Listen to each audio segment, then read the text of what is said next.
Unsure of your dream? Study abroad destination? Clear your doubts. Videsh Consult. Call 9676502888. Hi hello నమస్తే welcome back to our channel. నేను మీ వైషు. యూట్యూబ్లో YouTubers చాలామంది ఉన్నప్పటికీ వాళ్ళ లైఫ్లో ఏం జరుగుతుంది అనేది చాలామంది దాచిపెట్టుకుంటుంటారు. బయటకు చూపించేది ఒకటి, లోపల జరుగుతుండేది ఒకటి ఉంటుంది. వాళ్ళని చూసి జనాలు ఏంటి, అబ్బో వాళ్ళ లైఫ్ చాలా బాగుందనో లేకపోతే చాలా దరిద్రంగా ఉందనో ఏదో ఒకటి ఫిక్స్ అవుతుంటారు. జెన్యూన్గా మన మైండ్లో ఏం ఫీల్ అవుతున్నాం, మనసులో ఏముంది అనేది ఫేస్తో సహా ఎలా ఉన్నది ఎలా ఎక్స్ప్రెస్ చేసేవాళ్ళు చాలా చాలా చాలా తక్కువ మంది ఉంటారు. వాళ్ళల్లో ఇప్పుడు నాతో పాటు నా గెస్ట్లోకి రన్నమాట ఇంకెవరో కాదు, శ్రీవారి వెంటే శ్రీమతి ఛానల్ నుంచి వేణుగారు ఇద్దరు ఉన్నారు. చాలా విషయాలు మాట్లాడాలి. అంత జెన్యూనిటీ ఇప్పుడు నిజంగా ఉందా లేదా మనం లాగదాం, ఈరోజు కనుక్కుందాం. హలో అండి, హాయ్, నమస్తే, బాగున్నారా? చాలా బాగున్నాము. మీరు బాగున్నారుగా? మీరు అడిగారండి నన్ను. బాగున్నానండి, చాలా బాగున్నాను. ఎస్పెషల్లీ ఈరోజు ఏంటో కలకల్లాడుతుంది స్టూడియో మొత్తం, ఇట్లా ఇద్దరు వెలుగునిచ్చారు. సో శ్రీవారి వెంటే శ్రీమతి ఛానల్ గురించి మాట్లాడే ముందు ఇద్దరు గురించి పర్సనల్గా మాట్లాడదాం, సపరేట్గా. ఏ ఊరు వేణుగారు మీది? మాది ఖమ్మం అండి. ఖమ్మం దగ్గర రామన్నపేట అనేది విలేజ్. ఓకే, ఏం చదువుకున్నారు? నాది డిగ్రీ కంప్లీట్ అయిపోయింది. వేణుగారు మీరు? నాది వచ్చేసి ప్రాపర్ ఖమ్మం అండి, కానీ పెరిగిందంతా నల్గొండ, చదువుకుంది నల్గొండ. ఓకే. అండ్ 2004 నుంచి హైదరాబాద్. 2004 నుంచి హైదరాబాద్. అబ్బో, చాలా సంవత్సరాల నుంచి ఉన్నారుగా. ఓకే, మరి మీ ఇద్దరికి పరిచయం ఎలా? అంటే యాక్చువల్గా నేను అంటే మా కజిన్ బ్రదర్ వాళ్ళ పాపది ఫంక్షన్ ఉంటే ఖమ్మం వెళ్ళాను. ఓకే. అక్కడ మా బావగారు నన్ను చూశారు. బావగారు అంటే వీళ్ళ పెద్దనాన్న. ఓకే. యాక్చువల్ చూసి అక్కడ వాళ్ళు అంటే మా బావగారితో అంటే మా కజిన్ సిస్టర్ వాళ్ళ హస్బెండ్ తో మాట్లాడడం జరిగింది. అంటే నా గురించి ఎంక్వైరీ చేయడము. అంటే ఐ వాజ్ ఇంటూ ఫార్మా అప్పుడు. సో బాబు ఏంటి, బాబు ఎలా వర్క్ చేస్తారు ఏంటి అది అన్ని కనుక్కొని తర్వాత వీళ్ళ ఊర్లో ఉప్పలమ్మ ఉందని చెప్పేసి ఉప్పలమ్మని పెట్టుకుంటున్నాం అని పిలిచారు. నాకు అసలు పెళ్లి చూపులు అని తెలియదు. ఉప్పలమ్మ అంటే ఊర్లలో మనకి ఇంట్లో పెట్టుకుంటారు కదా, అలా దానికి ఇన్వైట్ చేశారు. అయితే నేను మా మదరు అంటే మా సిస్టర్ అందరం కలిసి వెళ్ళాము. అక్కడికి వెళ్ళి పడుకునేటప్పుడు మా అక్క వాళ్ళ ఇంట్లో అంటే మా కజిన్ వాళ్ళ ఇంట్లో అప్పుడు తను చెప్పారు మా బావగారు, ఇట్లా రేపు అంటే మా తమ్ముడు వాళ్ళ పాప ఉంది, ఇట్లా మీరు చూడండి నచ్చితేనే అది అనేసరికి ఆ రోజు అసలు నేను షాక్ అనమాట. అంటే జస్ట్ వెళ్దాము కలుద్దాము, చాలా రోజుల నుంచి డిస్కనెక్ట్ అయ్యాము ఖమ్మం నుంచి, అట్లానే వెళ్ళాం. తెల్లారి ఇంకోటి నన్ను ఆ రాత్రి మొత్తం అంటే ఐ వాజ్ ఇంటూ అంటే అసలుకి ఒక చిన్న కన్ఫ్యూజన్ లో ఉన్నాను. అంటే ఫస్ట్ టైం నాకు పెళ్లి చూపులు అనేది కాన్సెప్ట్ అనమాట. నేను అప్పటిదాకా అసలు ఎప్పుడు అనుకోలే. సో మార్నింగ్ వెళ్ళాము. అక్కడ అంటే దూరం నుంచి చూడు, ఫస్ట్ నీకు నచ్చితేనే కూర్చొని మాట్లాడదాం అన్నారు. అలా వెళ్ళి అప్పట్లో ఈ ఫెసిలిటీ కూడా ఉందా?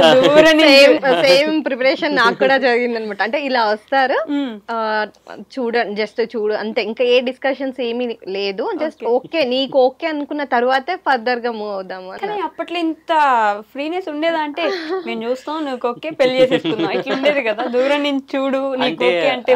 యాక్చువల్గా నేను కూడా ఒకటి అనుకున్నాను, అంటే మనకి డైరెక్ట్ చూసి నచ్చలేదు అని చెప్పేదానికన్నా లేకంటే ఫస్ట్ చూసిన తర్వాత మాట్లాడదాం అనే ఉద్దేశం నాకుండే. ఇంకోటి అదే ఫ్రీడమ్ తనకు కూడా ఉండాలి కదా అన్న ఆలోచనతోనే నేను కూడా అట్లా ఉండి కార్లోంచి తను నడుచుకుంటూ వెళ్తుంటే వెనక నుంచి చూసా. ఫస్ట్ వెనక నుంచి చూసి అంటే జడ పొడుగ్గా ఉండి తను కొంచెం మంచిగా అనిపించింది నాకు. సో మా పెద్దనాన్నగారు వచ్చి సరేనా ఇప్పుడు మరి వెళ్ళి మాట్లాడదాం అంటే వెళ్ళి మాట్లాడదాం అని చెప్పేసి అట్లా వెళ్ళి కూర్చొని మాట్లాడాము. మీరు కూడా వెనక నుంచే చూసారా? లేదండి, నేను ప్రాపర్ గా చూసాను. ఫస్ట్ ఒక అకేషన్ కి అని చెప్పారు కదా వేణు గారు, యాక్చువల్లీ నేను దానికి అటెండ్ అవ్వాలి. సో ఇలాంటిది ఉందని తెలిసి నేను స్కిప్ చేశాను అనమాట. తెలివిగా వెళ్ళలేదు, అమ్మో ఇప్పుడే మ్యారేజ్ అన్నట్లుగా వెళ్ళలేదు. సో మా పెద్దనాన్న గారు ఏంటి ఎందుకు రాలేదు అని ఎంక్వైరీ చేశారు. అప్పుడే వాళ్ళు డిస్కషన్స్ అయ్యాయంట, అనుకున్నారంట జస్ట్ ఒకవేళ వస్తే అప్పుడు మాట్లాడదామని. ఇంకా అది మిస్ అయింది కాబట్టి నెక్స్ట్ ఈ అకేషన్ ఉంది కదా, సో ఈ అకేషన్ కి అని చెప్పేసి ఇన్వైట్ చేశారు. అలా ఇంకా అంటే అంటారు కదా అండి, ఎవరు తప్పించలేరు. అంటే ఆల్మోస్ట్ నేను ఖమ్మం నుంచి చాలా సంవత్సరాలు డిస్కనెక్ట్ అయ్యానండి. అసలు ఎప్పుడు వెళ్ళలే. ఆ రోజు కూడా మా అన్నయ్య అంటే బాగా అంటే కొంచెం క్లోజ్ ఇష్టం. సో అన్నయ్య పిలిచారు కదా అని చాలా సంవత్సరాల తర్వాత ఆ ఫంక్షన్ కి వెళ్ళా. అంటే మీరిద్దరు రిలేటివ్స్? యా, అంటే రిలేటివ్స్ అంటే ఇప్పుడు మా అక్కనిచ్చిన ఇంటి వాళ్ళు అనమాట. నాకు అక్క అంటే మా సొంత పెద్దనాన్న వాళ్ళ కూతురు.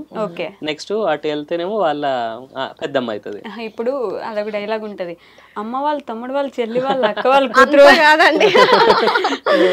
సో చిన్నమ్మమ్మ లాగా నాకు పెద్దమ్మ కదా, సో వాళ్ళ సొంత పిన్ని కొడుకు తిను మామయ్య అవుతాడు అంతే కదా. నాకు కూడా రిలేషన్స్.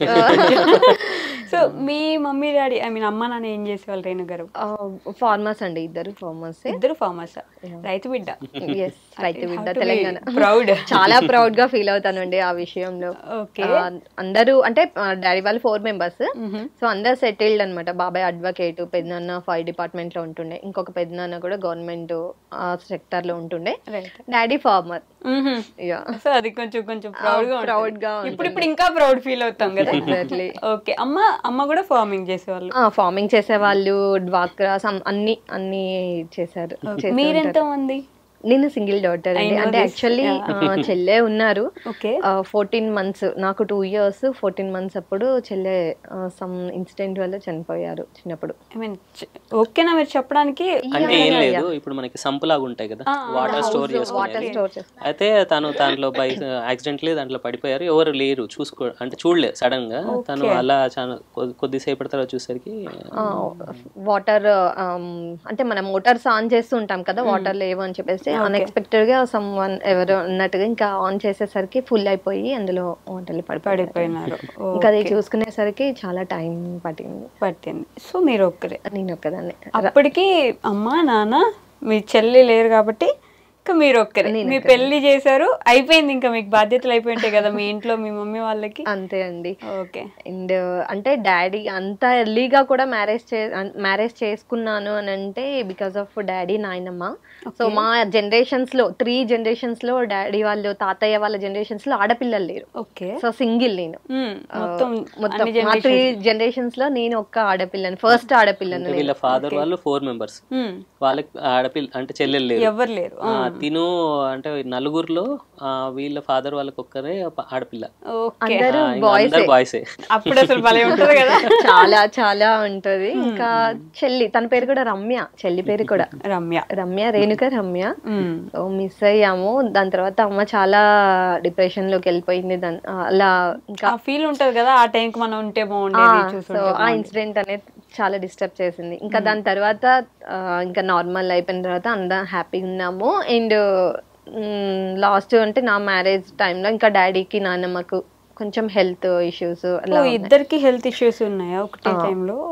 అందుకే త్వరగా పెళ్లి చేసుకున్నారు. అంటే తను మామయ్యకి హెల్త్ ఇష్యూ ఉండే, తను ఉన్నప్పుడే మ్యారేజ్ చేద్దామనే ఉద్దేశంతో షీ వాస్ పర్సూయింగ్ డిగ్రీ అనమాట. ఆ టైంలో డిగ్రీ 2nd year లో ఉన్నప్పుడే మ్యారేజ్ అయింది. నాయనమ్మ కోరిక, ఇంకా ఒకతే ఆడపిల్లని కదా, నాయనమ్మ గారాల పట్టి. సో అలా అందరూ మంచిగా ఉన్నప్పుడు, తను హెల్దీగా ఉన్నప్పుడు మ్యారేజ్ చేయాలనే కోరిక తనది ఉండే. అలా జరిగిపోయింది. ఇంకా అలా జరిగిపోయింది. ఓకే.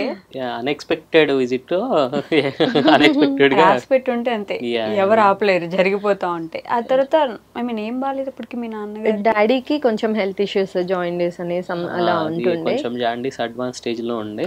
ఆఫ్టర్ మా మ్యారేజ్ అయిన 3rd month లోనే డాడీ చనిపోయారు. ఎన్ని ఇయర్స్ అవుతుంది? 15 years. మాది మ్యారేజ్ 15 years. ఎగ్జాక్ట్లీ మ్యారేజ్ అయిన 3rd month చనిపోయారు డాడీ. ముందే ప్లాన్ చేసి మ్యారేజ్ చేశారు మీకు? లైక్ అంటే ఫస్ట్ నాయనమ్మే చనిపోయి, అసలు నానమ్మ చనిపోతారని మేము ఎవరం ఎక్స్పెక్ట్ చేయలేదు. ఫస్ట్ November 4th మా వెడ్డింగ్ డే.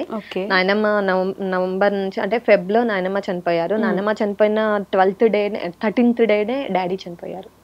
నాయనమ్మ కార్యక్రమాలు అయిపోయి అందరం ఎటు వాళ్ళు అటు వెళ్ళాము. ఓకే. సో బ్యాక్ అయిపోయినాము. మళ్ళీ వెంటనే డాడీది జరిగింది. మీ నాన్నకి మీ నాన్నమ్మ అంటే బాగా ఇష్టం ఉంటుంది? చాలా చాలా, అసలు తన గురించే బాగా ఆలోచించేవారు బాగా.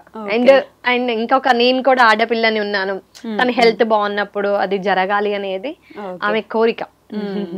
ఎంతమంది ఎన్ని చెప్పినా గారాల పట్టి అంటే నాన్నకి అయ్యో. యాక్చువల్ గా వీళ్ళ ఫాదర్ వాళ్ళు 4 మెంబర్స్ అన్నాను కదా.